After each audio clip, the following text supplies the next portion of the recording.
Perkembangan terkini soal jatuhnya pesawat TNI AU di lereng Gunung Bromo, Jawa Timur, kita sudah terhubung dengan Kepala Dinas Penerangan TNI Angkatan Udara, Marsikal Pertama Agung Sasongko Jati. Selamat malam, Pak Kadis.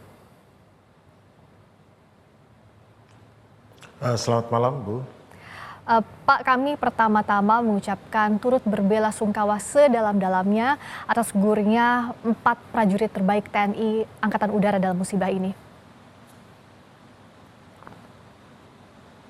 Terima kasih banyak.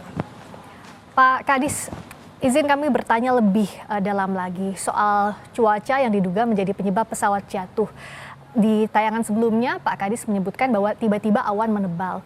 Seberapa cepat itu dan bagaimana detailnya, Pak?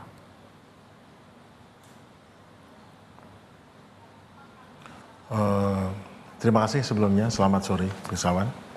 Jadi melanjutkan penjelasan saya tadi di sore hari, bahwa awan itu kan bermacam-macam jenisnya. Tapi kadang-kadang awan yang lebih tebal itu tertutup oleh awan yang lebih tipis. Sehingga kita pada saat memasuki awan yang kita perkirakan tipis, tiba-tiba menjadi tebal. Itu hal yang biasa. Namun yang penting adalah bila melalui situasi seperti itu adalah kita melaksanakan prosedur yang harusnya dilakukan. Terbang formasi adalah terbang yang mengharuskan setiap pesawat untuk selalu keep di dalam position atau tetap stay di position. Jaraknya mungkin sekitar 30 meter dari pesawat, dan itu memang hal yang biasa dan itu normal saja. Namun pada kondisi tertentu seperti awan yang sangat pekat, di mana pada jarak 30 meter pun tidak bisa kelihatan, langkahnya bukan dengan mendekat, tapi justru malah keluar dari formasi, sehingga bisa tidak menghindari terjadinya hal yang tidak dikehendaki, seperti tabrakan. Jadi saya tidak bisa bilang kenapa tiba-tiba membesar memekat, bukan.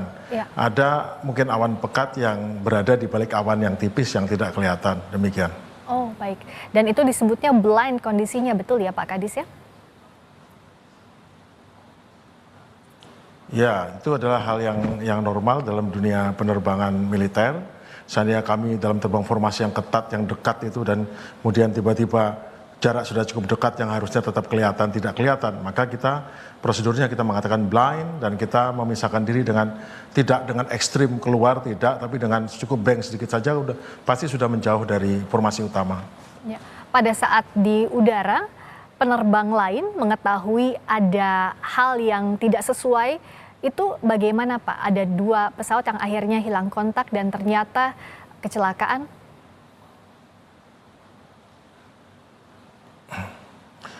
Seperti saya bilang, keempat pesawat ini, khususnya yang saya dapat dari 2 pesawat yang selamat, mereka sudah tidak lihat, jadi mereka lakukan, kalau dia posisinya umpamanya di sebelah kiri, dia cukup keluar dari formasi dan menjauh, sama, seperti hal sesimpel itu, keluar jauh, dan itu tidak bisa dalam awan kita melakukan gerakan yang embrap, tidak bisa, jadi kita keluar, saya cukup dibelokkan sedikit atau dimiringkan sedikit, pesawat langsung sudah menjauh dengan cepat, itu langsung jauh berapa ratus meter itu, karena dan kita kembali. Jadi seperti itu. Jadi bukan hal yang aneh, dan itu biasa terjadi. Kalau kita masuk awan pekat, kita langsung keluar dari formasi. Nanti kalau sudah cuaca membaik, kita dekat lagi. Itu hal yang biasa. Ini memang musibah. Kalau kita lihat juga di layar tadi, proses pencarian kotak hitam pesawat hari ini sulit juga karena medannya di sana ya Pak ya. Boleh dijelaskan bagaimana informasi terkini dari lapangan?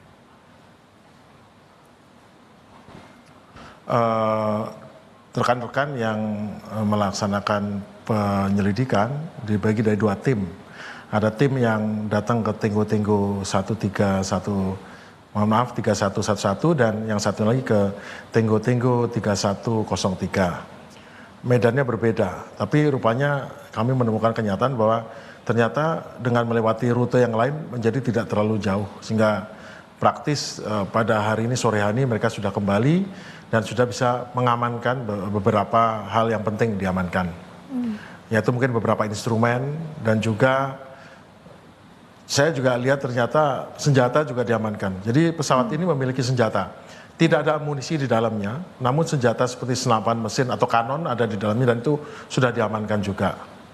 dan juga cartridge ataupun bahan-bahan peledak yang bukan untuk senjata tapi digunakan untuk melontarkan kursi lontar, digunakan untuk melontarkan kanopi, untuk menurunkan roda pendarat bila dia mengalami kesulitan, itu juga sudah diamankan sehingga pesawat ini tidak membahayakan bagi orang yang tidak mengenal, tidak mengetahui. Dan pesawat juga sudah diamankan, dibungkus, sehingga nanti pada saatnya akan dievakuasi, itu sudah dengan mudah bisa dievakuasi dan mungkin bisa kita bawa kembali. Mengenai cara evakuasi kita bisa gunakan banyak cara, tapi mestinya akan dipotong-potong dan dibawa kembali untuk bahan penyelidikan selanjutnya. Rencana untuk evakuasi sudah ada informasi kapan bisa dilakukan terhadap 2 pesawat itu, Pak? Kebetulan saya tidak bertemu dengan timnya karena pada saat kami kembali ke Jakarta tadi timnya belum kembali dari Medan.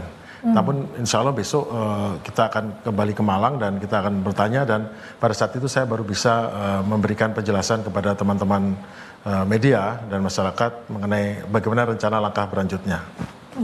Dan kalau bicara soal pencarian kotak hitam pesawat, boleh tolong dijelaskan Pak Kadis bagaimana perbedaan prosedurnya antara pencarian kotak hitam pesawat komersil dengan pesawat tempur TNI? Apakah ada perbedaan mendasar soal ini?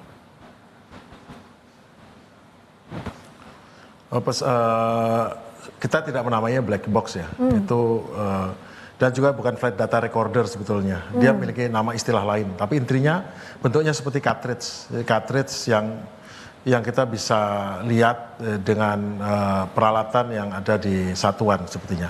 Tapi saya belum pasti mengenai lihat, tetapi dari informasi yang saya dapat bahwa itu bisa dilihat oleh kita sendiri. Namun tentu untuk mengetahui bahwa itu ada permasalahan tentu mungkin menggunakan software lain ya, karena yang jelas dia bisa mendapatkan rekaman daripada suara komunikasi, dia bisa mendengarkan rekaman daripada video. Jadi video pesawat sampai detik terakhir dia masih berjalan sistemnya itu ada rekamannya. Dan juga ada rekaman mengenai performa pesawat, kecepatan, ketinggian, angle of attack, dan juga mesinnya ada masalah nggak atau apa. Nah itu semua ada rekamannya. Jadi ini betul-betul pesawat Super Tucano ini adalah pesawat tempur modern yang jauh lebih advance dari banyak pesawat lain mengenai avionik dan elektroniknya.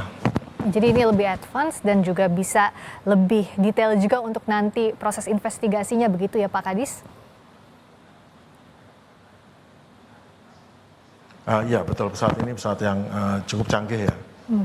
Dan terakhir, bagaimana prioritas investigasi ke depannya? Bagaimana timeline-nya yang bisa dibagikan sejauh ini, Pak Kadis? Sekali lagi untuk timeline dan sebagainya itu berada di bawah wewenang daripada tim reaksi cepat Pusat Kelaikan dan Keselamatan Terbang Kerja TNI Angkatan Udara. Saya belum bertemu dengan tim, namun secepat mungkin kalau kita sudah bertemu tim dan mendapat penjelasan, kami akan sampaikan mengenai soal terkait dengan keinginan daripada media untuk mengetahui mengenai timeline, mengenai bagaimana langkah-langkahnya. Mungkin nanti akan kita minta kepada rekan saya yang lebih bisa menjelaskan mengenai detail mengenai hal ini. Namun pada saat ini kami belum bisa memberikan penjelasan lebih lanjut karena memang belum ada yang bisa dijelaskan, belum ada dapat informasi terkait itu. Sekali lagi kami mendoakan agar proses evakuasi, investigasi semua berjalan lancar, dan kami mengucapkan bela sungkawa sedalam-dalamnya atas musibah ini gugurnya 4 prajurit terbaik TNI Angkatan Udara. Terima kasih banyak Kepala Dinas Penerangan TNI Angkatan Udara, Marsikal Pertama Agung Sasongko Jati telah bergabung di Sapa Terima kasih banyak. Terima kasih banyak. Terima kasih Bapak.